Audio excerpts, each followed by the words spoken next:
Well, hello there. Hello there. Hello. Oh man, I need to get a Grievous clip of him responding so we can actually every time General somebody says that Kenobi. in the chat. Hello Yeah. there. See, if I was a prepared person, Hey. no, we would have it. Here we Camila's got it. go. She's got it. But yeah, we're excited. We're going to be talking about Obi-Wan Kenobi, the life and lore of Obi-Wan. And you know what? This is kind of our little catchphrase. Headcanon is the best canon. And we say that because we have a wide spectrum of people here, all the way from pretty much all EU to, optimistic about the future to everything in between. And so we're just going to talk about Obi-Wan Kenobi and just enjoy it a lot. We'll say what's up to some people. What's up, Explore and Beyond? What's up, Average? What? How's he here? No, Average is here there. Again. What's up, Average? Hello. Now there are two How's of it them. going? What's up, Leia is getting Rose? out of I almost hand. said Leia. I know. What's up, Avella? We were just saying that, like, you, Blue, and Strike do not sleep. Somehow, yeah. Nope. Those of Guilty. us in America sleep, but apparently all of you guys No, don't. we've just completely rescheduled to What American is time. this wizardry you talk of? Yeah, that's why we need to have some I almost said EU. Well, I guess that technically is correct, European Union stuff, but we need some overseas stuff because it's always American time. I'm always like, hey guys, can you guys do this? It's 4 a.m. for you, but anyway, just come on, just yeah, don't sleep. Do it. Just do it. Yeah. Do it.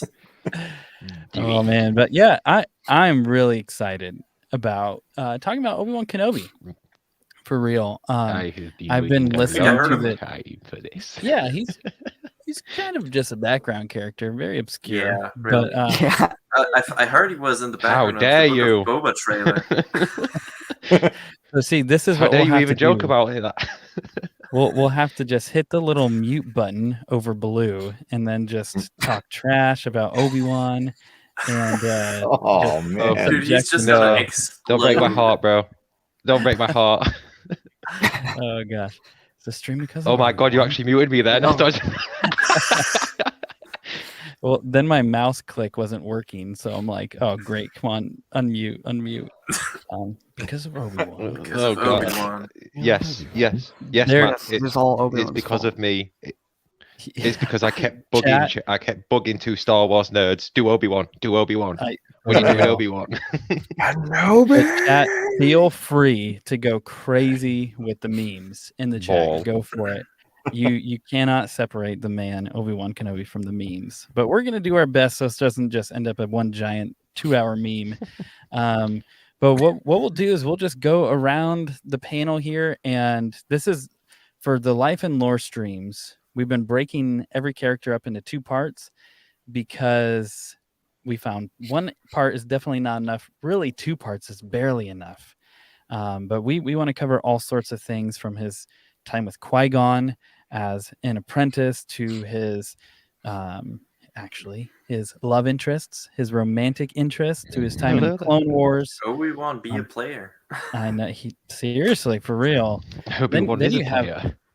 You have Maul, you have Grievous, Order 66, Mustafar, Tatooine, you have the Death Star, you have all sorts of stuff. And there is tons of content. So why don't we start with you, Mr. Matt Cave? And I just Hey. love the simple question. Why Obi-Wan? I mean, why not Obi-Wan? Yeah, for real. You know what it is? I grew up with the originals, and Obi-Wan Kenobi, Ben Kenobi, was that father figure character, not just a hero, but he was this mentor that you can't help but look up to. And of course, as a kid, I'm growing up running around pretending to be Luke, but at the same time, it's like, I got to listen to what Obi-Wan said to do. He knows what's right. He's wise. He's the one that I'm going to follow. I mean, obviously we get to meet Yoda after that and things like that, but Ben Kenobi, man, he was first. Set the stage. He defined what a Jedi was before EU and prequels and everything. When you thought of a Jedi, you thought of Obi-Wan. Mm-hmm. He's the Dude, man. Couldn't agree more. yeah. And seriously, like it, I'm interested. How old were you when the Phantom Menace came out? If you don't mind me asking. I was, oh man, I was advised there would be no math. Pop quiz. I know. Let's see. I was He's paying born in for his 82, feeble lack of and vision. it came out in 99. We have been fooled. What is that? Okay, so you were like 17. About You'd be 17. 17. Yeah. Yeah, because I was born 92, and so that Woo. was easy for me to just fill in there. Yeah, so I mean, it's so interesting how you talked about that, because for me, I watched Star Wars a lot even when I was younger than 7, but when it really started connecting with me is seeing the prequels. And so it's like I already loved Star Wars, but then I was like seeing Phantom Menace in theaters was huge.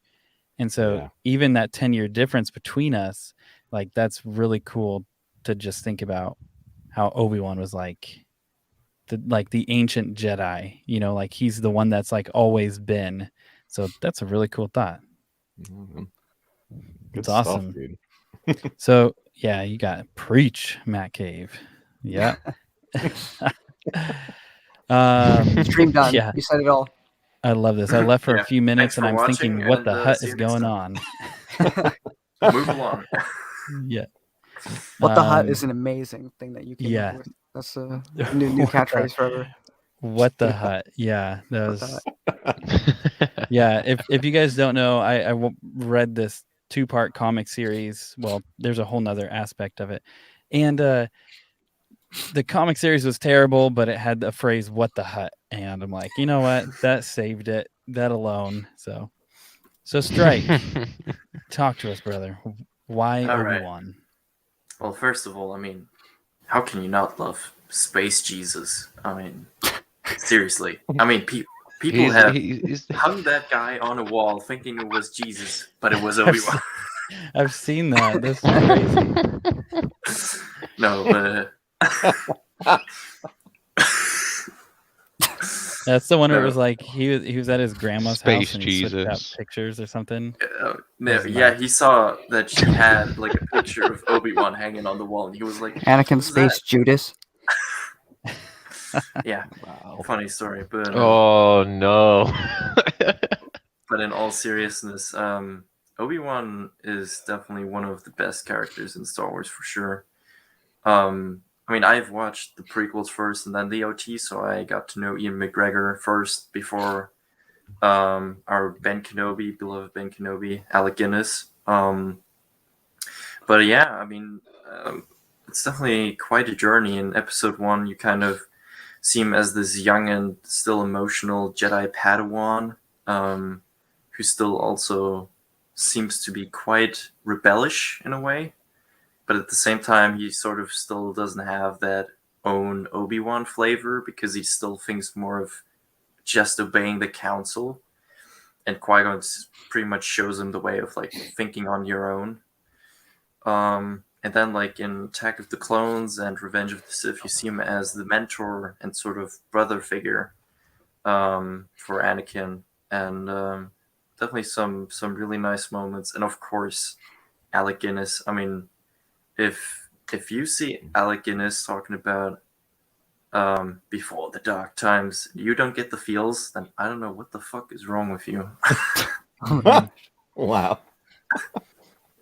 Dude, and even the edits that people have done, there's just some amazing edits, and it's especially like, you remember like when you would hear about like, or at least for me, you know, I would hear him reference the Clone Wars, and I would be like, man, like what is that? And then to have it like go back and have the way show he said it fleshed out was and all that, it's like the way. Yeah, go ahead. the way he said it was just. I was just gonna say the way he said it was like there was so much history in it when obviously there was nothing else. It was just a New Hope. Well, it wasn't a New Hope back when it came out, but that was it. You just had that movie, and the way he portrayed it, you just it was like there's so much history here. Yeah, there was so much like, weight. I wanted to know.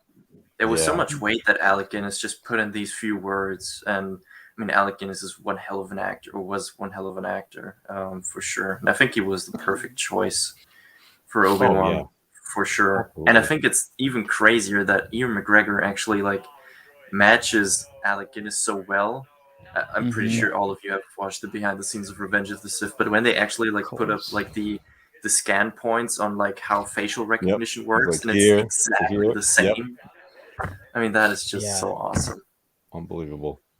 Yeah, and it's really cool, and I know we can even get to it later, but I know a big problem people had was seeing young Anakin, or I'm sorry, young Obi-Wan in episodes 1 through 3, and then seeing Alec Guinness in A New Hope, and then just the way that the EU fleshed that out for how it even works.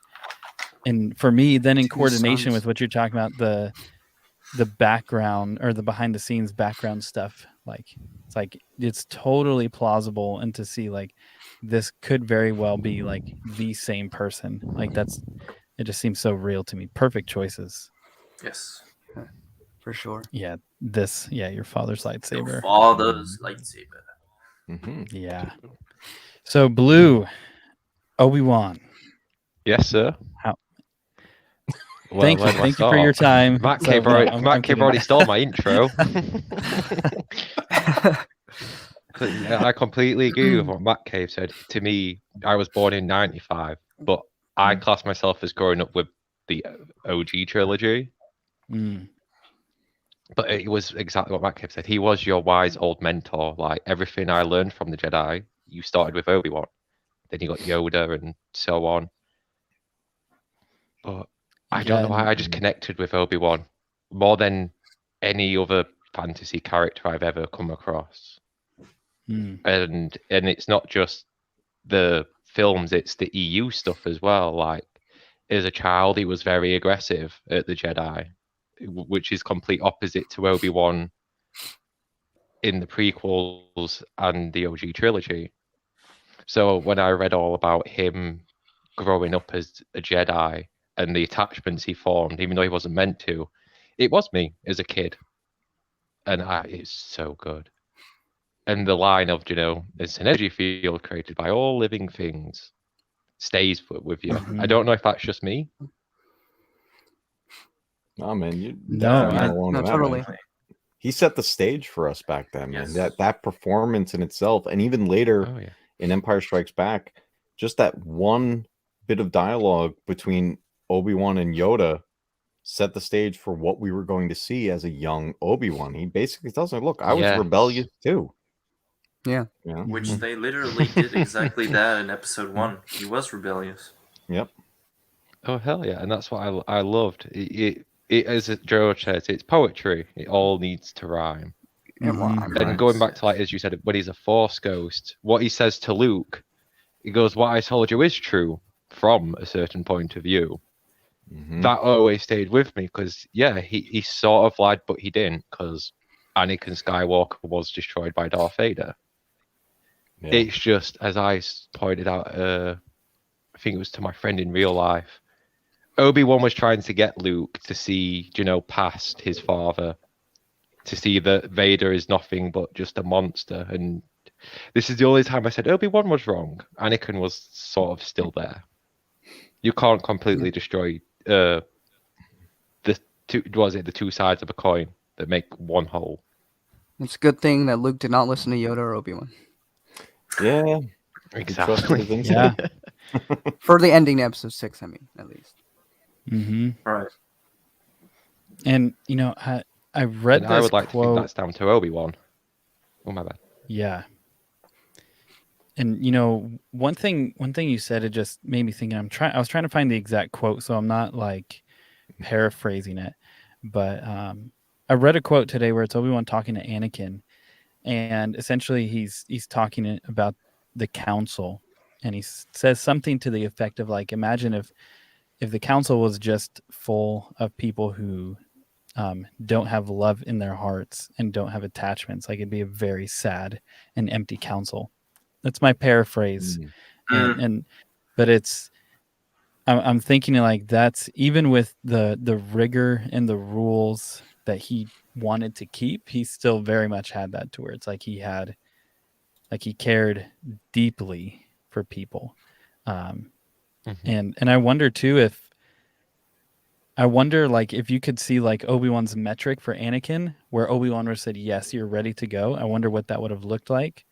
Or I'm sorry, for Luke, okay, Luke, you're ready to go. Or I wonder if he was just so afraid of him turning out like his father again, like seeing that in him. Like that's stuff I wonder about. Like, would Obi-Wan have ever given him the stamp of approval or just kind of tried to wait it out? I think he would have waited it out. Yeah, I think the fear was too heavy. It's also not good. Yeah, exactly. It's definitely not good. But when you look at the time frame and what the Jedi had been through up until that point, there was a lot more to fear than there was back in that. When you go back during the times of the Republic, the Jedi are at their peak. They're for almost lack of a better word, they're cocky. They're full of themselves. They're like at this height that's like we're everything. We're where it's at, and we're gonna make sure everything goes our way. And when that all came crumbling down, especially the turn of the Chosen One, now going forward to try to rebuild that, you're gonna be hesitant. You're gonna be like, I can't really go through that again. and I think that is partly why he chose to sacrifice himself, because I think partly he just wanted to show. I mean, partly I think he just knew that that was kind of the end of the road. But like, also I think it was partly that he also knew that he would probably, at least in the living room, he would probably hold Luke back more than he would help him in the sense. So I think by just showing him sort of how the Force works and like sort of the sacrifice, I think he gifted him more than he could have given him as Obi-Wan in the living room. And that to that point, I have a great little theory. Oh, go for it, man. No, go ahead. I was going to say it's just what Strike said about when he gets murdered. Well, I'm going to say not killed, when he becomes one with the Force. And the thing with Luke is, I never noticed it until I went back and like watched it repeatedly. The smirk he gives Vader, it's not like, go and strike me down. It's, I've got you now. Your son's there. He's going to see what you've become, and he's going to either kill you or bring you back. And I love that little smirk, and anytime I see it now, it makes me smile. It's that sort of like, my friend's going to live now. But obviously that's my version. Obi-Wan's thinking, you're going to die now, Vader. You're going to, answer for your crimes. No. And that with that moment, especially that smirk that he gives Vader, because he was prepared at that point, right? Obi-Wan knew what he was doing in that moment. What I'm hoping for, and I might be jumping ahead a little bit here. No, you're good. You're good. So tell me to hit the brakes if need be. But what I want to see in the Kenobi series are interactions between him and Qui-Gon. Qui-Gon as it goes, right? Teaching him these things, preparing him for this. As a voice in the as a not because we can't actually see Qui-Gon if we stick to existing canon. He never took that form. But if we hear him or at least get the insight that Obi-Wan has had these talks and learned more from Qui-Gon, I think it'll make that look mean even more, because we're going to know what he's thinking, because now we've heard the teachings. Hey, Daryl. Because he's like, I'm going to be more, I'll be more powerful than you could possibly imagine. Well, how does he know that? It's because Qui-Gon told him. Yes. I love that they tied all that in with episode 3. For me, thinking about him and Qui-Gon, I think for sure there's, the Kenobi book. I mean, I'll probably reference it quite a bit because I literally listening to it yesterday and today, so it's like super So good. fresh.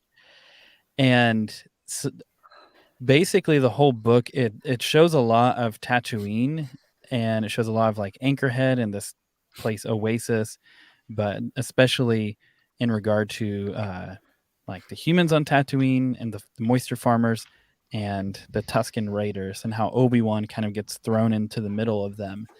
And the most heartbreaking thing, though, is kind of at the end of certain chapters, you have Obi-Wan meditating, and he's crying out and calling out to Qui-Gon, and essentially like, will you answer me? And like, I need to talk about this. And, you know, for what it's worth, I think that some of that is going to be adapted. I think the strength and where Kenobi is just like his anguish and his heartbreak. Because there's even this scene where I'm like, oh my gosh, it's my heart. There's a song about how he's holding Anakin's lightsaber in his hand, and how it was almost like a nightly ritual where he holds it in his hand and he thinks about how he failed him.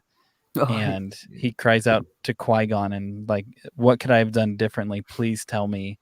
And there's like no response back and all this stuff. And it's like, oh dang. Yes. Like it just shows his mindset where he is, like in isolation. He has no friends and family. And so I think that in some respect, I think that's going to be part of the direction of Kenobi.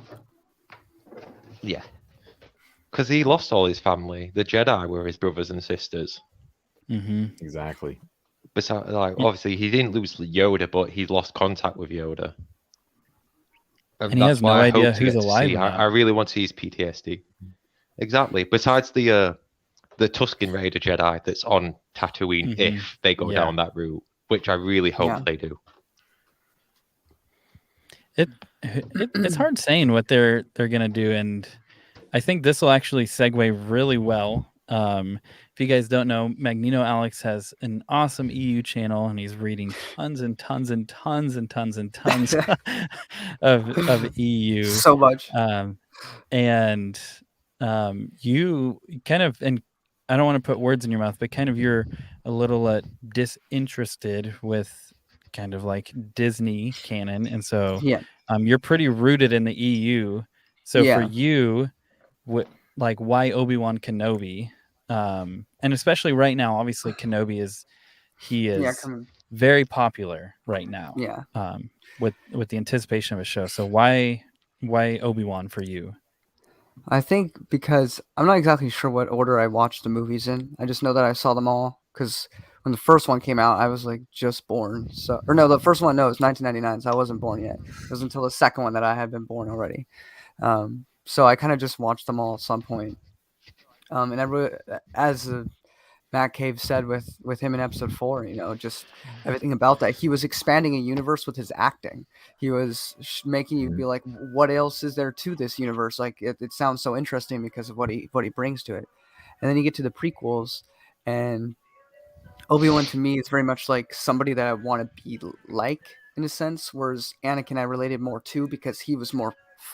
I mean, not that Obi-Wan wasn't flawed, but I saw more of the flaws in Anakin, and I know the flaws in myself, so I related to that more than I related to Obi-Wan. But Obi-Wan was somebody that I wanted to be like, whereas Anakin was like a cautionary tale of what not to be like. I think in that aspect, so that's he's an aspirational hero. Yeah, totally.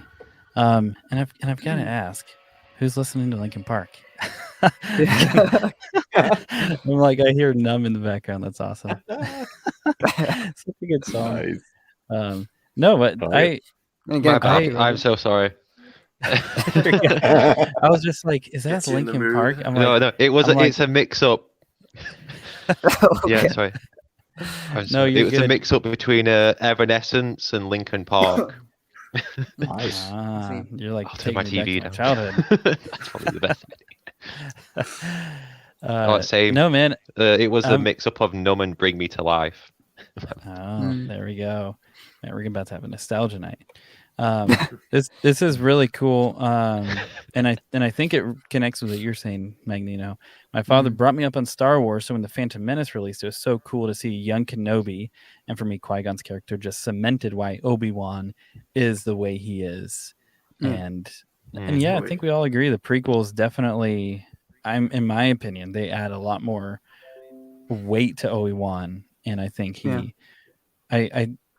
it's amazing how little screen time Obi-Wan has in the original trilogy, but how large of an impact. Yes. You know, it's and just the small things, like just hearing Alec Guinness say the name Anakin, in the sense of like back in the day, you didn't really have any idea who Anakin is. I don't know that like it makes so much sense to make him say Anakin, but it just blows my mind every time. I don't know. It's oh yeah. It I agree. And it was his posture as well. It was like the way he stood.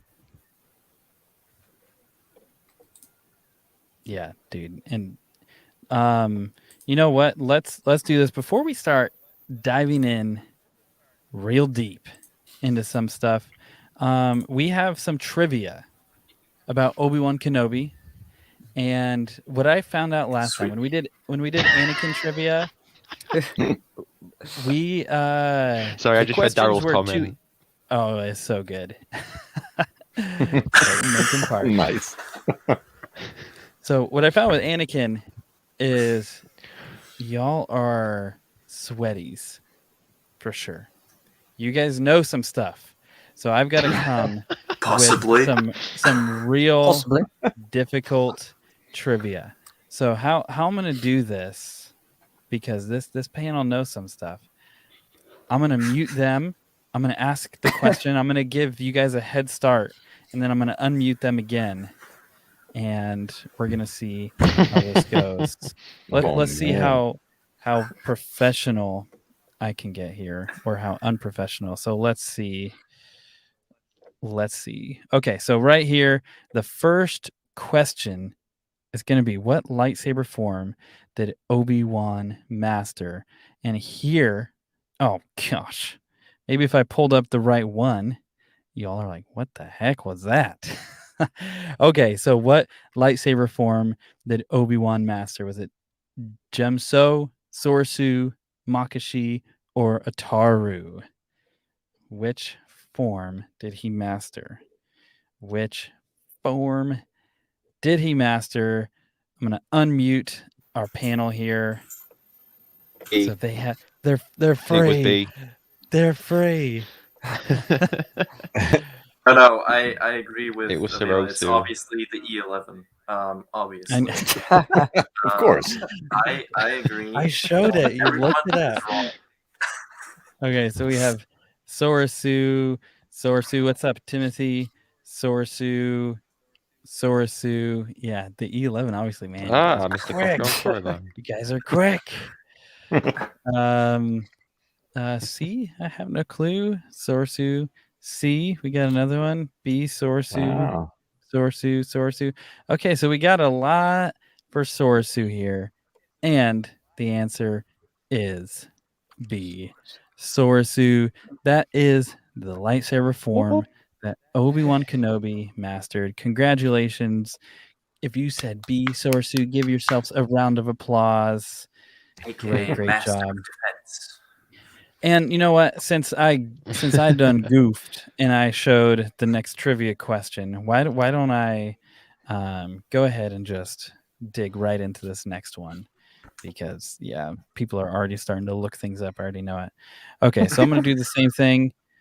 I'm most worried about one person, and it's Strike. I feel like if anybody knows this, it's gonna be Strike.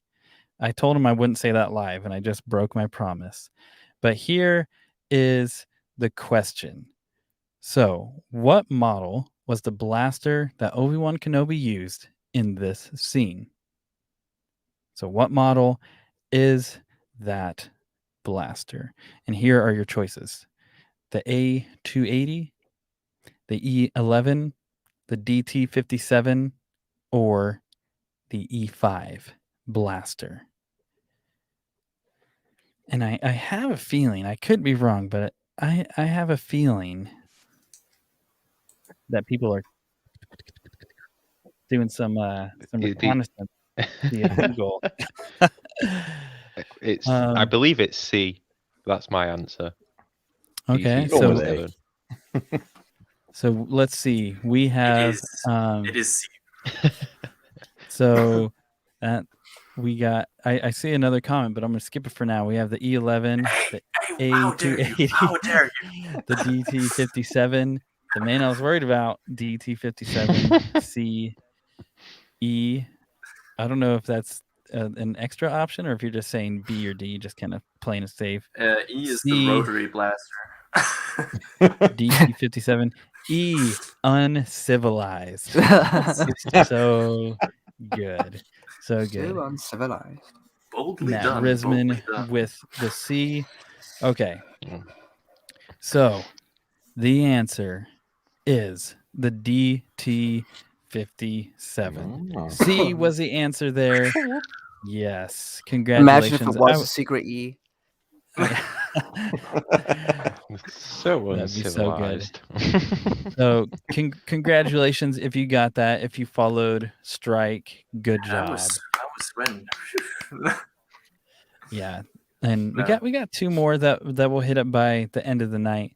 But let's do, before we just start jumping into some topics. I always have fallback stuff and a loose plan, but I like to hear, like, what is something is there anything that you guys are like, let's talk about this? Like, this is something I want to talk Obi-Wan about. Of Yes.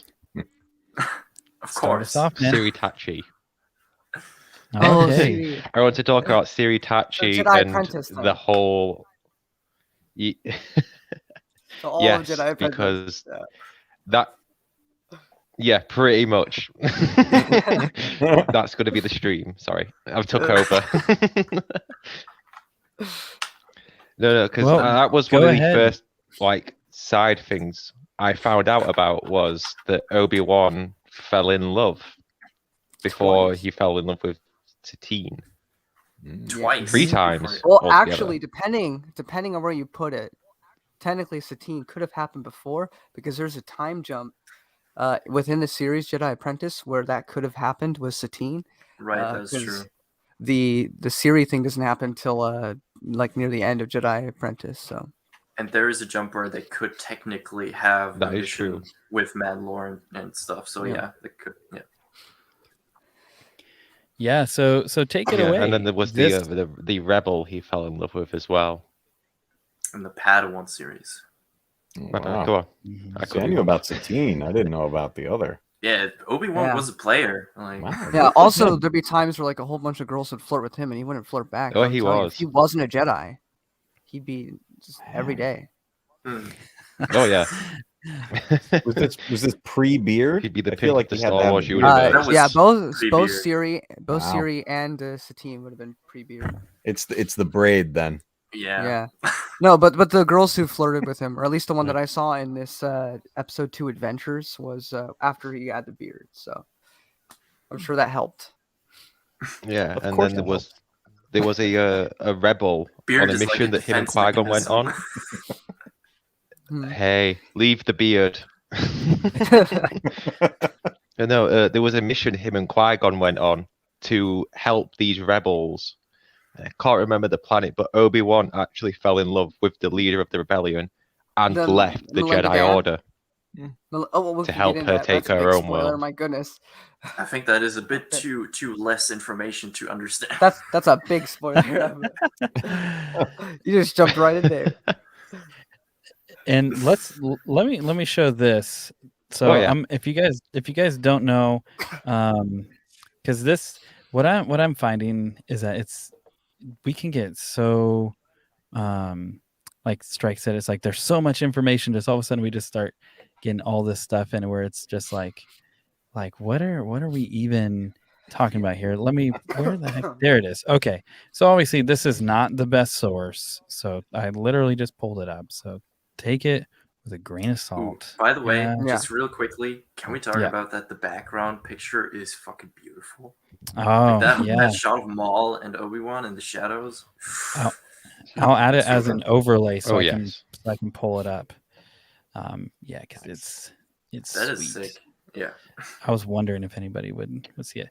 Okay, so yeah, Sirtachi here, she is a female Jedi that became romantically involved with Obi-Wan. And yeah, I don't know much, so I would love to hear Blue and Magneto talk a little bit more about it. Yeah, just because it's one thing I know. I remember there's things where it's like he wanted to like hold her hand under a table and like all this stuff. It was just very like kind of like he's getting like kind of mushy gushy about it. They were on a mission and it started happening. Yes. But it gets done by the end of the mission. Like they push off of it. So Yeah, they were it's not the trapped. same like with Satine. So, but are we going? If we're gonna go with Jedi Apprentice, are we starting with Tahiri? I found out. Or are we Well, I gonna don't know go what in you want to order? say. Go ahead and just go for it. Yeah. Just talk kind of whatever and whatever. It doesn't have to be like chronological, like totally just kind of free talk. Blue, do you want to continue since you mentioned her first? Or should I go? No, you go ahead, because I more want to focus on the Siri. I know more about Sirtachi than the other one. Fair enough. Well, because of the beginning of Jedi Apprentice, Obi-Wan's been training as a Padawan, not with a master yet. He's just been training like all the kids do. But he's actually in the series. He's gets pretty angry sometimes, which is something that I thought was really cool because it connected with Anakin, and how they're kind of similar there. And it actually gets. I don't want to like just say the whole book series. So it gets to the point where he has a bully that kind of like makes things look like he initiated certain things, but he didn't. And he actually gets. I think it was more of a test.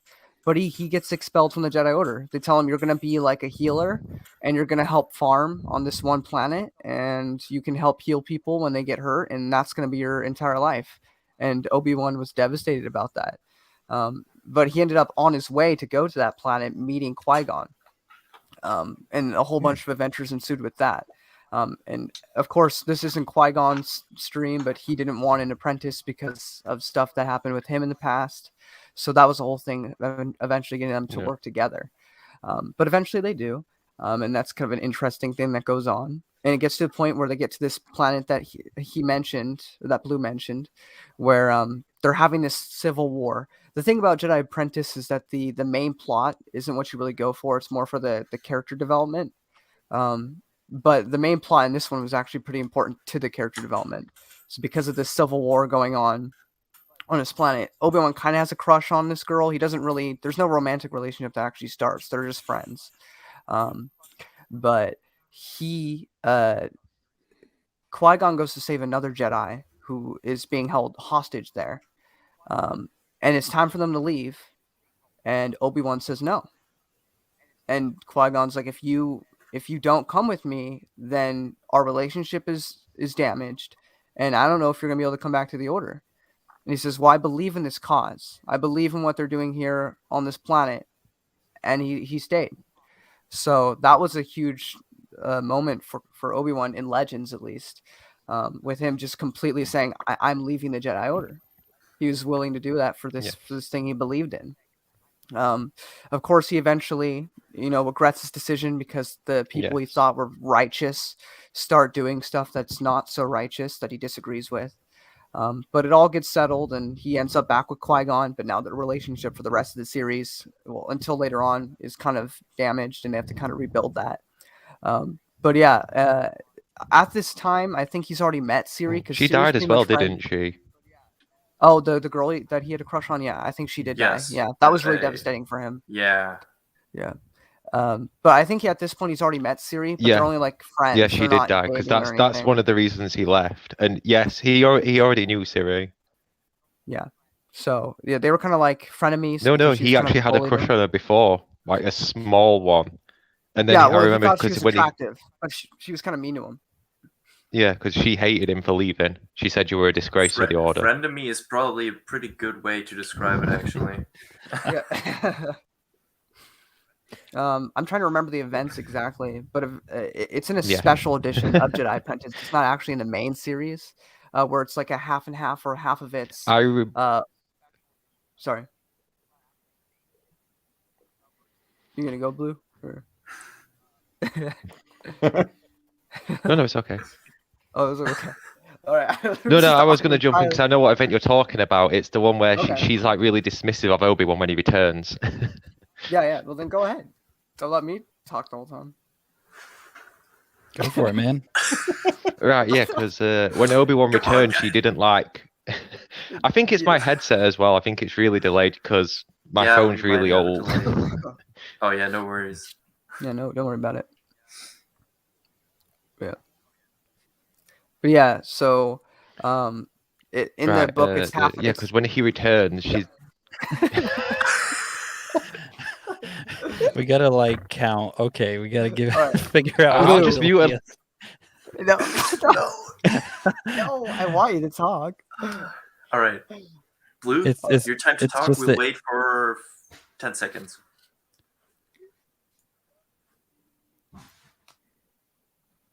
Well, now he's muted. Yeah. Okay, right. All right, go. Right, because I don't know the whole events that happened like in full detail because I haven't read the bonus book, but I know that when he did return to the temple, that she was, as he said, one of the people that bullied him, but she did it because she was very disappointed in Obi-Wan for leaving the Jedi, and basically classed him as a traitor. But as like she saw his commitment, I believe that's when her feelings started to develop because her master was, I know she was in Clone Wars, but her name escapes me. She was one who helped Anakin rescue Eve Koff. Oh, we Right, it's talked about it Adigalia. earlier. Adigalia, yeah. If someone can give me the name. Adigalia. That's Yeah, Adigalia. Thank you. See, I'm blonde, so yeah. That's okay. But yeah, they had been friends. And I know for a that whole- the start of their like action. Just go. Let's go. They're all Okay, wait. What I'm gonna do? You go. Blue, I think when I'm you really start I'm really talking- delayed. You are I think my very 10 delayed. seconds but were that's actually okay. pretty accurate because you did start after 10 seconds. So So Blue, when you talk, we'll let you talk. Just because of the delay there. Sweet. But I'll let him go first now because I feel really bad because he starts and I keep cutting him off. You're good. I understand. But yeah, so they it's a half and half book where it's half Qui-Gon, Obi-Wan, the other half is Anakin and Obi-Wan. But in that first half, they go on a mission, and that's where feelings start to form between them. But by the end of it, she says, "We can't do this. We're a Jedi." So they basically push it off right then and there. I haven't read the second half because I'm really anal about chronology, so I'll get to that whenever it chronologically happens. The second half of it. But it was definitely interesting. She also pops up in Jedi Quest, and he clearly still finds her attractive and stuff. But the romantic relationship, as far as I know, for now, is done. But yeah, she's a really cool character, though, for sure.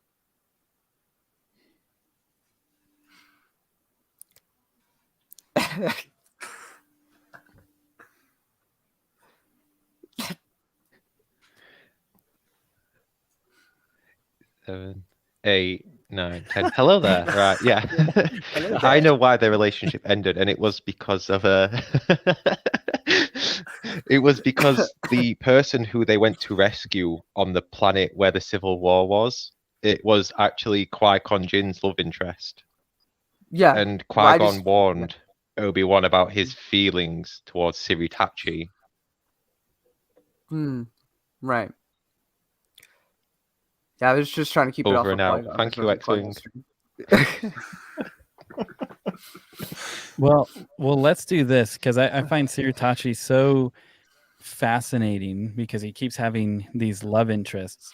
So even talking about Satine, I think Satine plays a huge role, especially outside of, because if we're looking at Star Wars, sometimes there can be like these things that happen maybe in a show and they're kind of like inclusive in the show. Like it doesn't like leave, or it happens in a book, but it's like Satine in particular is mentioned all over the place.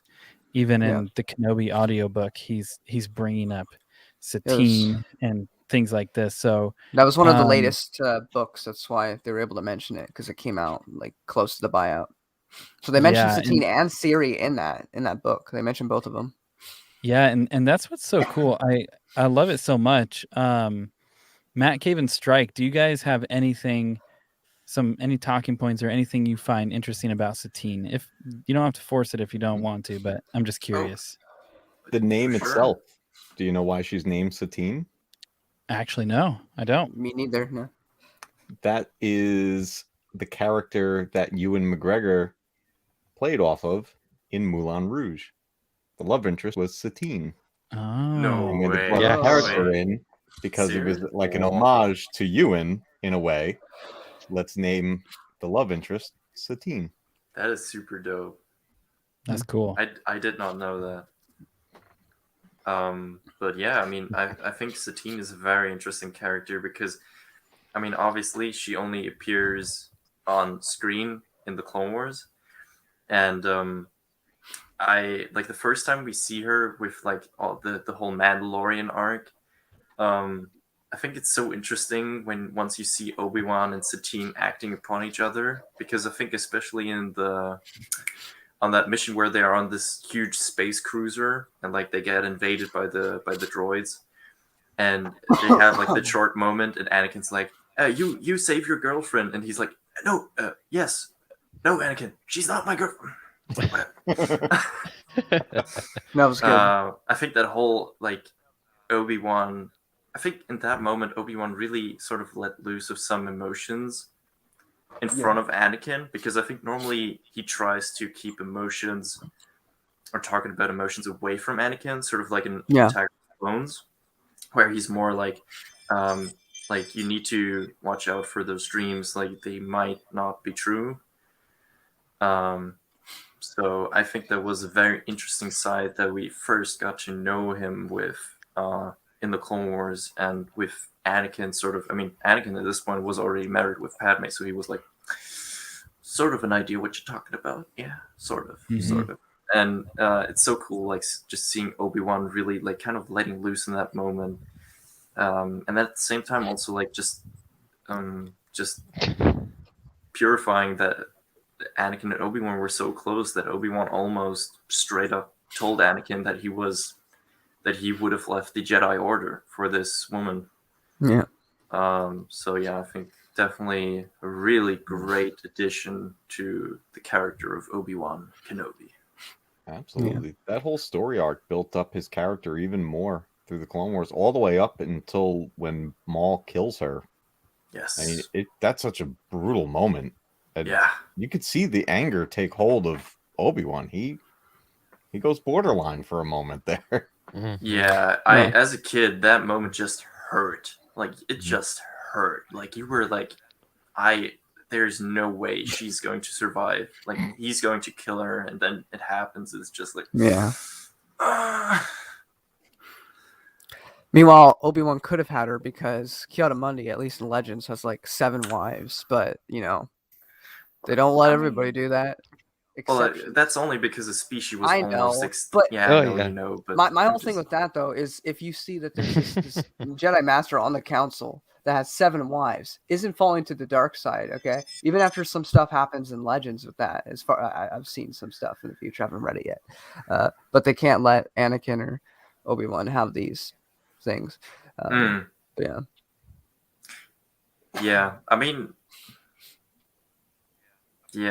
mean, that's where the whole thing with, I know this is not a Qui-Gon stream, I'm gonna put it short. But in some comments that you find in, for instance, the Jedi book that goes into the history of the Jedi, there's like a comment by Qui-Gon that says like, if the living force causes us Jedi to have emotions and to feel love, then it can't be that wrong, right? I mean, if the force wills it, might as well, you know? And not about Qui-Gon, but I mean, he fully admitted his love in Jedi Apprentice. It was just something that affected Obi-Wan into trying to make that work with Siri, and then it just didn't work out. But. Exactly. So, yeah, I mean, it's partly because the Jedi at this point were so doctrinated and like so by the books. Yeah. They were just not open to. Most Jedi didn't think. I think that's the whole deal why Qui-Gon and Obi-Wan were so special, because they were part of the Jedi Order, but they did make their own decisions and they thought about stuff before they did it. And if that meant opposing the council, so be it, if it's the right thing. I definitely think. Oh, sorry. You know, I was gonna say, I think, you know, it's hard to not do an aside with Qui-Gon when we talk about Obi-Wan, because I think what's so fascinating is Qui-Gon, you know, being his master and him being his apprentice, and the way Qui-Gon actively opposed the council in such a way, you know, like he wasn't willing to conform, and even just to the point of, and again, it's just fresh because I just read it, but and I know there's better material out there, but in those comics, when they're talking about what to do, and basically Qui-Gon's like, hey, if you do a deplorable act for a noble cause, that's okay. And Obi-Wan's trying to wrestle with like, how can you even say that, because we're supposed to only do noble things as a Jedi. And he's like, there's this question that he turns back to Qui-Gon like, I don't think Master Yoda would approve of this. And in the comic, Qui-Gon's like, yeah, I know he doesn't. And so you totally have this pull where Yoda's trying to pour into Obi-Wan and train him a certain way. And then you have Qui-Gon literally, I would say, pulling him in the opposite direction. And what does this? Do a backflip? Come on. Do a barrel roll. You guys want to see me break my neck on stream? Give the people what they want. But why don't we transition? If I had a camera that worked, I'd do it. Why don't we transition for a bit and just talk about Obi-Wan and Qui-Gon? Like, that'd be super cool. Yeah. Well, if we go back to Jedi Apprentice, because that's what I know. But I really enjoy the dynamic, especially because I just finished Jedi Quest a bit ago, which is Obi-Wan and Anakin in between episode 1 and 2. And they really, since it's a book, really go into his whole like trying to train Anakin, but like he's constantly comparing himself and like thinking about their relationship, because I mean, you can see in the movies too, but they definitely had like a father-son sort of relationship that was built up. Yeah. And I feel like Obi-Wan began a bit more like Qui-Gon, and as he got older, started to try to be more like the Council. But, you know, his master is constantly telling him, you don't have to be just like them. They're not always right about everything. But I love their dynamic, because the difference with Anakin and Obi-Wan is that if they disagreed on something, Anakin would either blatantly ignore his direction, or he would just keep it to himself and not try to like ease the tension there. Obi-Wan might disagree with Qui-Gon sometimes, but he always, at the end of the day, sticks by Qui-Gon's side, because that's who he is. He's very loyal. And I feel like whenever you finally get to read the Jedi Apprentice, you'll just really see that that special relationship that's just really, because Jedi Quest was cool and all, but it doesn't hold a candle to Jedi Apprentice, just because we barely got any Qui-Gon and Obi-Wan. We had the one movie, and then Qui-Gon kicked the bucket. So the fact that we got a whole like 18 book series plus a couple special editions with them was just absolutely wonderful. Yeah, seeing the stuff about their relationship and like the missions they go on and things like that, it's so fun to read about those things, and that's why one of the reasons I've been enjoying replaying Obi-Wan on Xbox again, because Oh, you get yeah. those first few missions Yeah. are Mhm. them, and it's like it's just a little taste of like Yeah, what just- were they doing before we saw them in the movies. Yeah. And those are like the gaps in this. I know, like, now everything's about making connections and stuff like that, but that's a part of the story I would love to see take life in live action. Is Yeah. the time before Yeah. Phantom Menace with Qui-Gon and Obi-Wan, and then in the same vein, Obi-Wan and Anakin between episode 1 and 2. Mm-hmm. I think Yep. there's some Yeah. great stories in there. Oh yeah, I think the Yeah. whole Padawan master dynamic that we see, especially in Phantom Menace with Obi-Wan and Qui-Gon, and at the beginning of like episode 2 with Obi-Wan and Anakin, I think that is something that personally me has always fascinated me. And I found that is like the probably one of the purest connections of two characters you can have. Yeah. So Mhm. I never understood why they wouldn't like go pre Phantom Menace, like not even far, but like just take random, maybe multiple random like Padawan Jedi Master Yeah. groups and like just follow their story, like explore how was the dynamic between Master and Padawan, like on a Yeah. regular basis. I think Yeah. that would be so cool. Because that's Yeah. we see the versions we see are like the weird anomalies. It's like this Exactly, isn't the those are normal like the Master special Apprentice. ones. Yeah, but So what like I just mean, see let's see Dooku and Qui-Gon. Let's see Qui-Gon and Obi-Wan. Yeah. Let's see these. We get a Dooku and Qui-Gon would be great. we get a Yeah. very small snippet of that. Dooku and Yeah. Very, Yoda. very small. Mm-hmm. I think it's in one of those special editions, but it's a very small chapter, like section of a book that I'm like, but can I get a whole series, please? But it's never Yeah. gonna happen. No one cares enough about it like I do. Let's see Dooku and Yoda as well. Oh yeah. Yeah. I mean, That- I mean, it's not directly anything like a flashback, but I do enjoy that one sort of dream sequence that Yoda has when he sees Jedi Dooku in Clone Wars and like Qui-Gon, yeah. and Yeah. that was pretty wizard. Yeah, Yes. Christopher in the comments mentions they hint at some of the adventures in episode 2, like when they're in the elevator, and that was so cool when I read Jedi Quest, which focuses on Anakin and Obi-Wan, because he said, I haven't seen you this stressed out or whatever since we fell into a nest of gumdocks, and I'm like, I read that story now, I know what he's talking about, and it was so great going and rewatching episode 2. One of probably the best Easter eggs that Obi-Wan says in, well, that is Revenge of the Sith, but so Anakin and Obi-Wan basically just saved the Chancellor, and they are now in front of the Senate, and so Anakin's already out of the ship, and Obi-Wan's like still in the door, and he's like, yeah, I'm not brave enough for politics, and then Anakin's like, wait, this operation is all your idea and stuff, and then he's like, how many times have I saved you now? And then they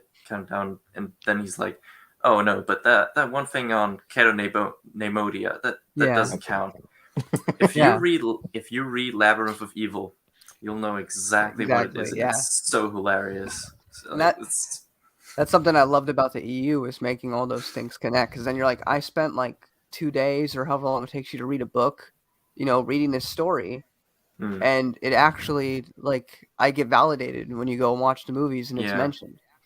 I don't know, have you I'm guessing you guys have all read Labyrinth of Evil? Yes? No? I haven't. You haven't? Do you Nope. care about spoilers, or do you want me to elaborate on the situation that Go happened? for it, man. Yes. All right, so I'll still read it. all right, cool. Yeah, dude, I highly recommend it. You definitely should. But Spoiled a lot for basically, Jedi Yeah, Apprentice. I'll turn my volume down. oh, okay. I'll give you a thumbs up when I'm done. But basically, so Anakin and Obi-Wan with their clone troopers, they try to try to catch Newt Gunray, because basically all Neimodia and Koro Neimodia, they have all fallen till now, and I think it's only Cato Neimodia that's left. And so Newt Gunray is like still there with like his officials, and they're trying to catch him. And So at one point, Anakin go with like only a small squad of clone troopers goes in one of the hallways, and Obi-Wan with Cody goes in a different section.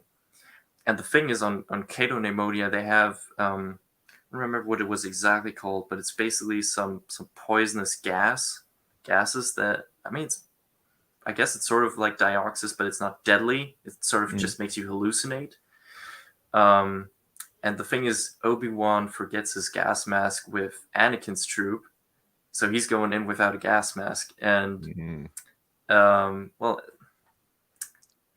long story short, the gas gets leaked because of a shootout, and Obi-Wan turns a bit crazy, pretty wizard Obi-Wan, and Nice. it's kind of funny how they describe it, and like in the German audio drama, it's even more funny because the actual voice actor of Obi-Wan in the prequels, pretty hilarious stuff. But basically, yeah, Anakin comes in and saves them, and it's pretty funny.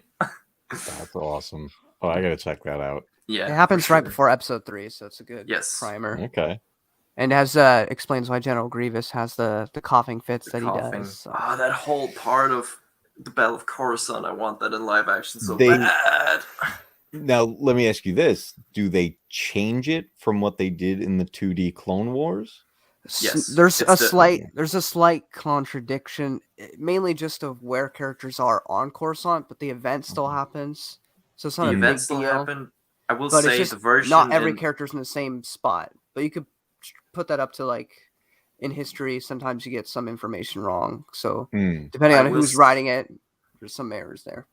I will say Labyrinth of Evil, how they depict the Battle of Coruscant, I prefer way Same. to the 2D. Not that the Tartakovsky one is bad. I mean, it's the only visual representation we have of the Battle of Coruscant on the ground, so it's great. But the depiction, it adds way more scenes, and I think overall the story is just so much more detailed. And And dismember Jedi Padawans. yeah, Grievous From, sort of Grievous. goes berserker. It's kind of Bit PG-13 moments in there. I think it would work perfectly as sort of a Rogue One for Revenge of the Sith. Oh, just to lead up right to it. Yeah, like you just like sort of when Vader, in Rogue One, when Vader's Star Destroyer comes in and like destroys all the Rebel ships, that would be the Venator of Anakin and Obi-Wan, and then it would start. They could just do a short. Imagine that, just a Disney Plus special short, just whatever, 15 minutes. Battle of Maybe Coruscant. just literally named the Battle of Coruscant. Yeah. Maybe like a half-an-hour episode. Oh yeah. Something like that. I'd watch that. Live That'd action be super Clone Wars cool. in Or general. even a short film, like 40 minutes. 50 minutes, so you can... Yeah. And X-Wing, I agree, they did Grievous dirty. Very dirty. That's true. That's true. Mhm. Yeah.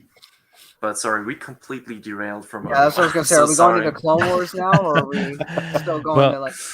I literally got a briefing by Chisarge, and he's like, yeah, let's not derail from the main character. And I'm like, yep. No, I mean it's good because what I like is that there are certain characters where they're a little more linear and their stories don't reach out as much. But what I like Obi-Wan in particular so much is the story does reach out. I want to hit this one comment from Christopher. Christopher, if you ever want like great comments, go read Christopher's comments for real. He always has really good ones. Yes. And then I have two trivia questions after this, and we're gonna hit some more Sweet. stuff. But this is really interesting.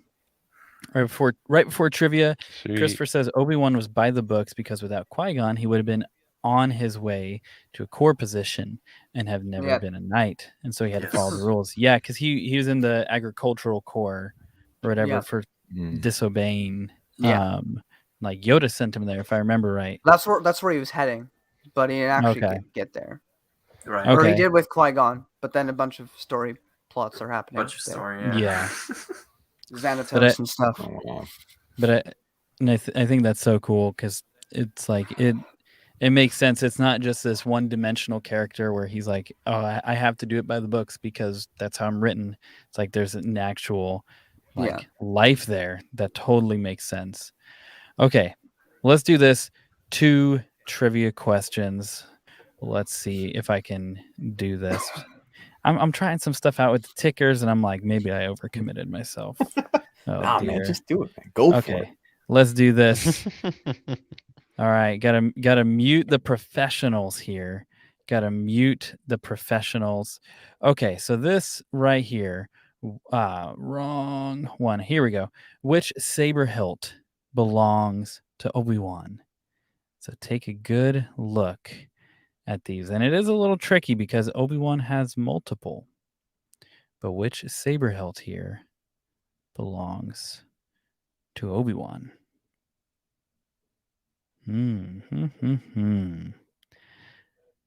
I know that there's some people in the chat who are saber fanatics. I'm gonna start unmuting the professionals. Delta. So A is Qui-Gon's, B is Anakin, C is Obi-Wan's, and D is Luke's. Well, you sound pretty confident there. Well, there we go. Sharks just ruined it. Pretty confident. Quite It's all literally. it's all the same age. He told us all. Sorry, I had to brag on that one. We got C, D, D. X-Wing. X-Wing. C. X-Wing, come on, my boy. We covered it up. F, Oh. K. I know okay. why, because Luke, the top of Luke's lightsaber is Obi-Wan's.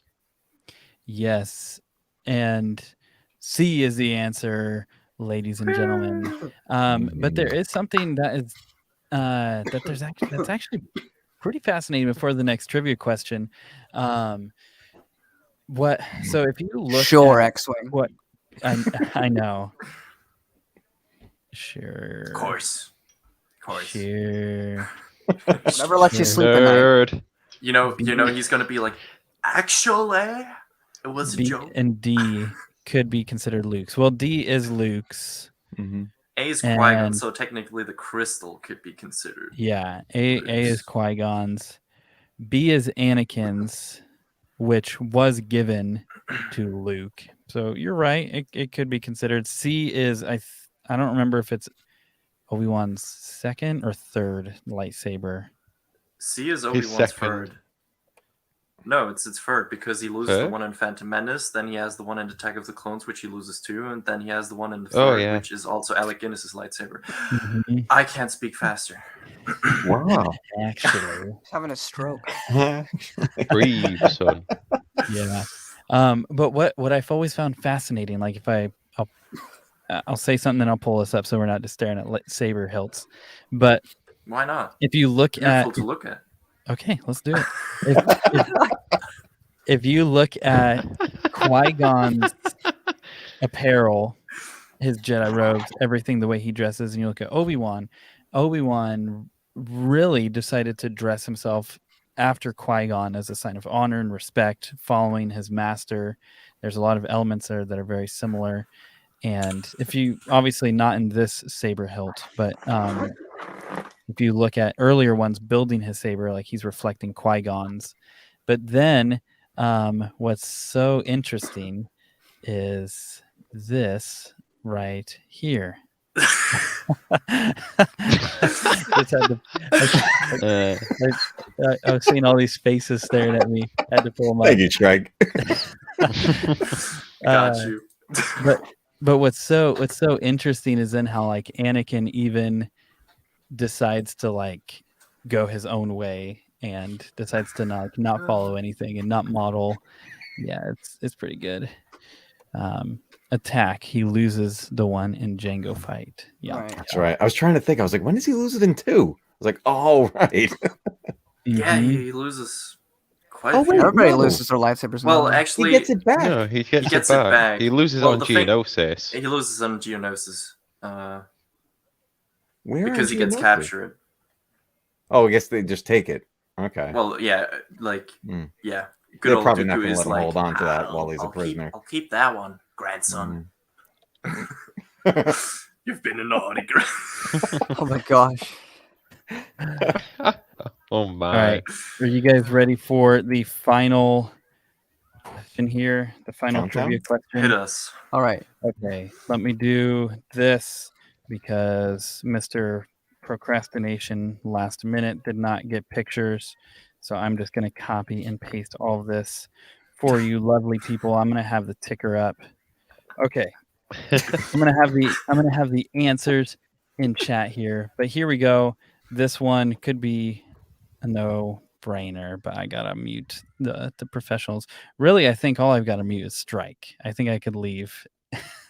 He's like, let me say it. Okay, so this is a little different, but if I can say it, who? There we go. Saying you.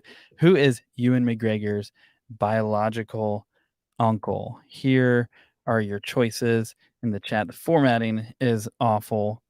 But is it A, Wedge Antilles, B, Alec Guinness? Not Alex Guinness. My gosh, stupid autocorrect.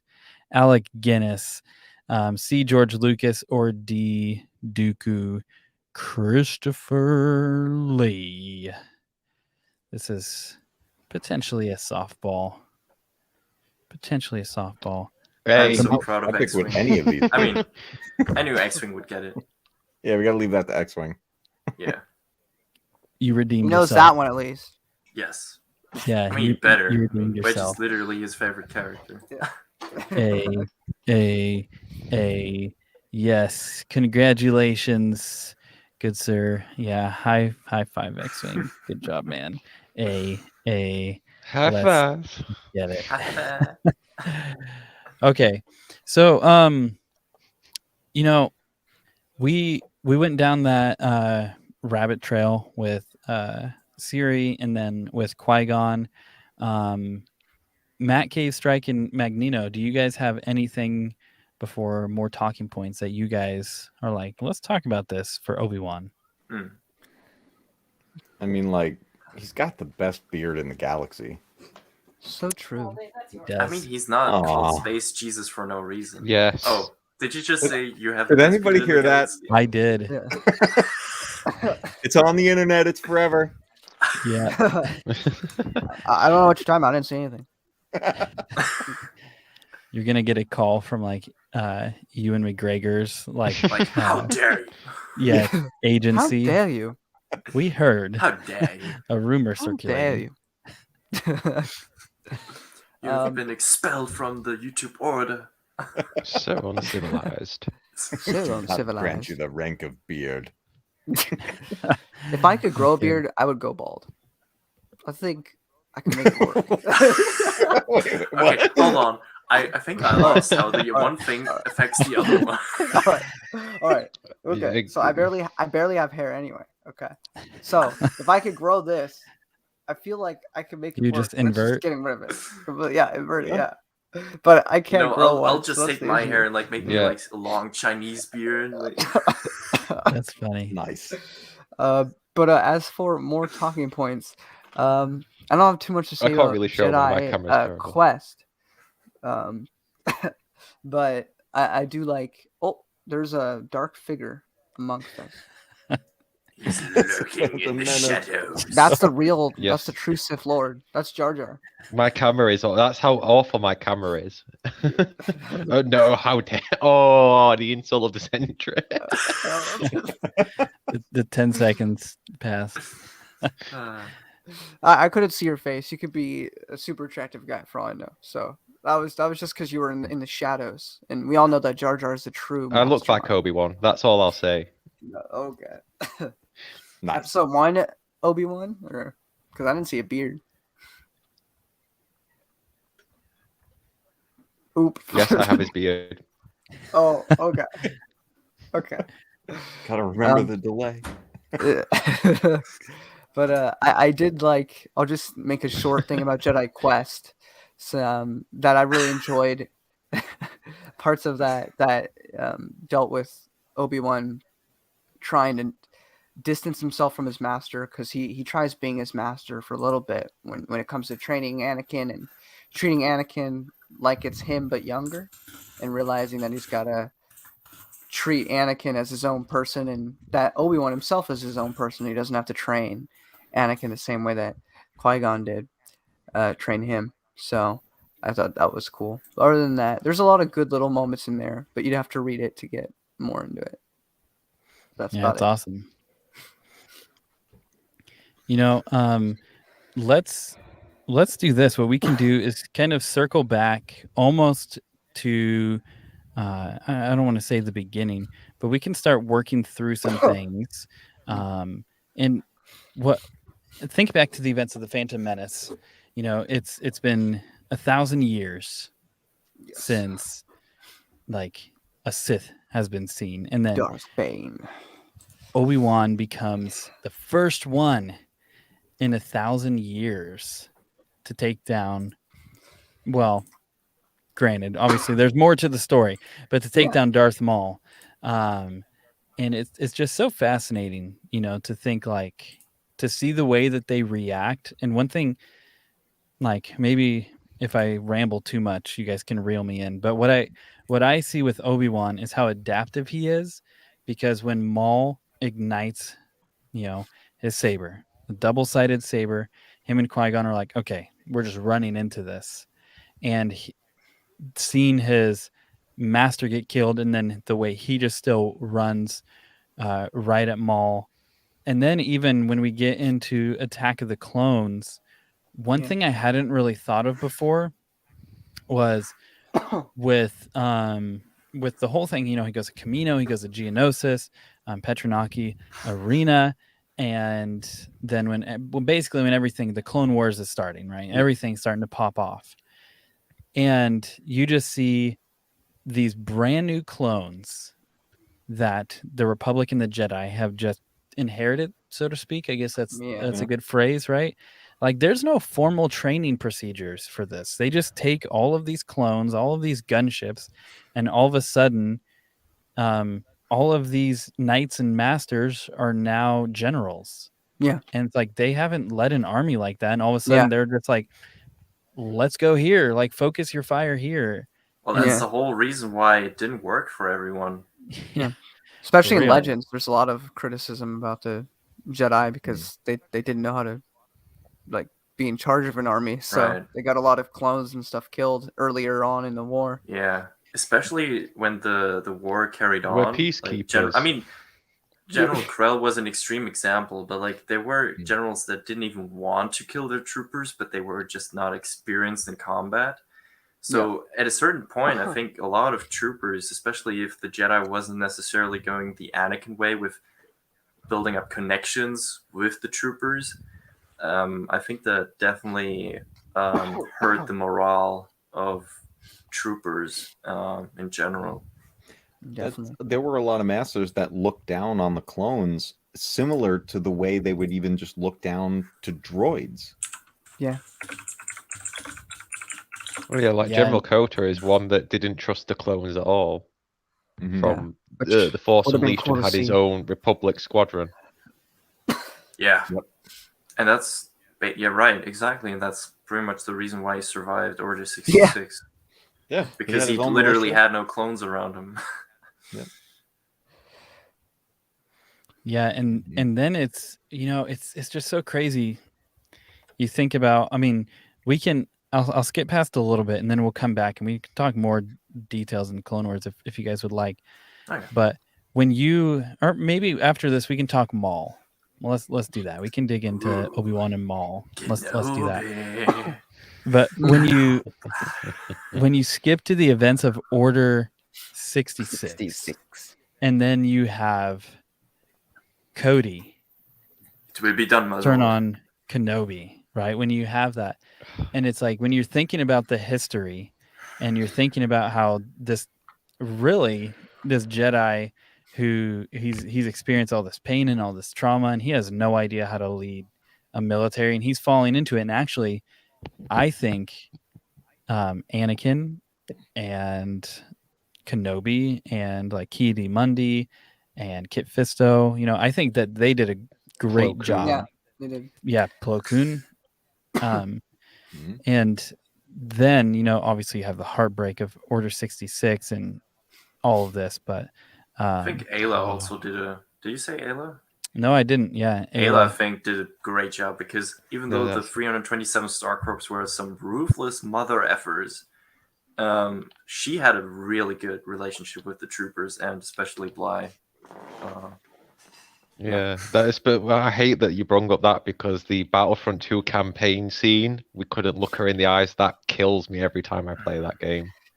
Yeah, that's just a little side note. That's one interesting thing about Legends in comparison to what the season 7 of the Clone Wars, well, also season 6, decided to do with the inhibitor chips, because there were no inhibitor chips originally. It was just they were ordered to follow who was ever the highest in charge. So if they had a close enough relationship with the Jedi, they'd actually like say no, but then they got shot down because the clones wouldn't do their job. But yeah, I think you said that that Kenobi and Anakin did a really good job, and that's true. They became like the heroes of the Republic. Like they were really big all-star names throughout the galaxy. Like the two of them were like just like superheroes in people's eyes. Like they were just kicking butt and actually being competent with their jobs. So yeah, dude, and absolutely, and yeah, I'm trying to go ahead. If you want me, yeah. I think it's also very interesting how the generals that did a good job had different approaches, because I feel like with Rex and Anakin, it was more of another brother. I think Rex and Anakin had more of a relationship like Anakin and Obi-Wan. Anakin in this case was the bigger brother, and Rex was the small brother. And with Cody and Obi-Wan, I feel like it was actually more like Cody was sort of, I mean, obviously not too seriously, but like more in the way of a father and sort of a son figure, I think.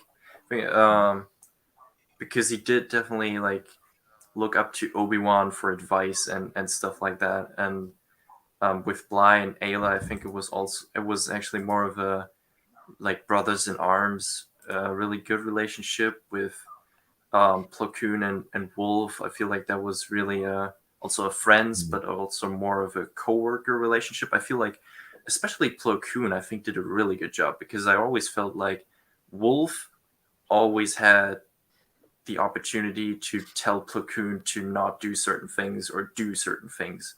I feel like Plo Koon was really good at like just, I mean, in that one Malevolence episode, literally like we're clones, we're meant to be expandable. Not to me. Not to me. So I think, actually thinking about it, I think Plo Koon probably nailed it the best in, having his clone troopers under his command. That's the thing with a lot of these clone troopers. Bringing that they up, it mirror also their takes me Jedi. back to the. Yeah, and it's like what Yoda says. They all look the same, but in the Force, they're each different and unique. Yes. Yes. Mm-hmm. Indeed. Because you see Cody mirror Obi-Wan for a lot. Like Cody's a lot, very much like him in the sense of being by the book. Meanwhile, you got Rex, who's just off on let's just go outside the box and see what works. Yeah, and sadly, I think that is the reason why Cody had such no chance at all to resist Order 66 even for a second, because he was more just by the books. I think even though he had a really good relationship to Obi-Wan, just the raw instinct to follow orders was just too much in that sense to resist like Rex did, because Rex was always more think by your, I mean, Rex was also influenced by fives, obviously. So I mean, he had so many reasons to be able to resist, but Cody unfortunately didn't have that, so makes it even more tragic. Let me show this, and then we're gonna switch to Maul, because I just want to make sure that we get General this. Corel. Turn around. Step toward the wall. Krell's like, duh. On your knees. I said on your knees. So pushy. Doesn't Right? What are you waiting for? The Umbarans are getting closer. I have to do this. You can't do it, can you? Ah, no. Man, No. I love the Umbara arc, but no. it's so brutal. Yet visually so stunning. Yes. Nailed him. Got him. Got him. Boom! Headshot! There we go. You're welcome, dude. Yeah. Damn. Way to bring the mood down. Holy. Now I it's just know. depression stream. I Talk feel about like. what- Oh my gosh, I feel like. Well, next This gonna is- have a "You Were My Brother" Anakin clip and just make us all cry. Oh, You were my I brother. know. No, don't do that. Don't do that to me. Well, I was gonna say when I make shorts, one night I decided to do this like edit stream where it's like super late and I'm making a short. There's just a few people hanging out, and it was like a super dark short, and I was just like, wow, this is like 2 hours of me editing like Anakin burning and screaming just over and over, and yeah, you can Oh, okay. you can All right, the guys. short. Thanks for watching. Save yourself. You guys want to see the short? Yeah, we're done Oh, now. Yeah. oh, Go for it. I mean, No. Okay. Yes. Okay, let me pull it up. No, but yes. you need No, toasted no, Anakin. y'all, Let me find this. Okay. ooh, coffee you brings need a to good count one. me I in was when I just gonna speak again. say, Krell versus Grievous. I think Grievous Krell has versus it, Grievous. unless Grievous we're only has it. counting. If we're only counting 2008 Clone Wars, then Krell. I think. Yeah, but he who would loses a want lot to count? in 2008. Who would want to count only Grievous in 2008? I mean, Yeah. I think Grievous. I prefer if it's 2003 everything Grievous, with him- even though he looked really weird. He was well, Okay. yeah. So Oh, this no. is You were when my is the- brother, Anakin. When is the Ponkrell Life and Lore stream happening? Oh, Dude. man. Oh no. Avila, you I- will be number one on that. 1 stream. minute, it'd be like he sucks. The end. Let him The die end. and burn in hell forever. Wait. What if we? I wonder if there's anyone. Gosh, maybe this is a bad idea. I wonder if there's anyone who would legitimately be like, Ponkrell was in Did the nothing right and he wrong. did nothing wrong. Oh my and gosh. you bring that'd be them amazing. on. And it's like a. I identify with Punk. Oh, Krell. please He did do. nothing If- wrong. He's the greatest man who ever lived. Oh Hey, God. Dog Honestly, Krell, I don't know. cosplayers. Can I be your dogma? Oh gosh. All right, so let's watch this. I guess it's Obi-Wan related, so yeah, we'll do this and then we'll get to Maul. Let's watch this. So this is, for context, this is the one that I was editing late at night and I was showing the process behind editing, and people were like, okay. I was like, maybe I should have picked a cheerier one, but okay. Oh no! Oh boy! You were the chosen one! It was said that you would destroy the Sith, not join them! Join the Sith, not join them. Bring balance to the Force, not leave it in darkness! I hate you! You were my brother, Anakin! I loved you!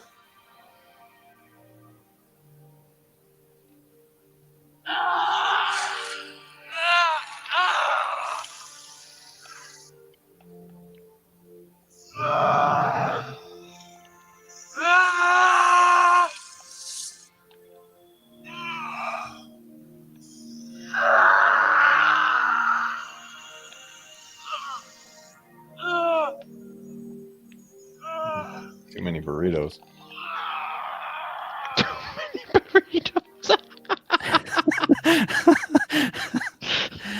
Oh, Oh, strike. Gets me every time. The burrito man. coming. I already know that Average is going to make a meme out of that one. Let's. Oh gosh, I am just tanking us. I'm just making us I'm so sad, man. depressed. I'm so depressed. Yeah, we just need a separatist. Yeah, the You hit them separatists fields, would think, bro. would think Pong Two Star Krell Wars did nerds. nothing wrong. Mister, you're starting to sound like a separatist. Oh gosh, Tony, you're breaking my heart. You're going down a path I can't follow. Well, You're I going feel down like a path I can't follow. okay. Don't become an alcoholic, X-Wing. Is there an echo That's in not here? good. I was gonna see like here. Let's. I think we need to cleanse our palate. Can we cleanse our palate with something, and then we're Yes, gonna talk Maul? I feel Yeah, like Jar Jar. we're all just like thinking about Pong Krell and Anakin Oh, burning on Obi-Wan was super Mustafar. nice to Numa. That is super nice. I'm happy. How about this? Well, I'm gonna whip the intro again. Get us all pumped up so we can cleanse. Yes. Good idea. Look, The intro. do you realize all of this came? Oh my gosh! It's because of Obi-Wan. I didn't even see this one. All of this came from this right here. This, Oh my god. all of I mean, that, it's all your fault. all of it came there. You were the chosen one. All right. You were meant to destroy. Punk. All right, ladies and gentlemen, we're a little Ginger isn't going to cleanse this palate. Yeah, so we're gonna run the intro again, get Pong Krell and Dead Anakin out of our system, and hit up Maul. Let's do it.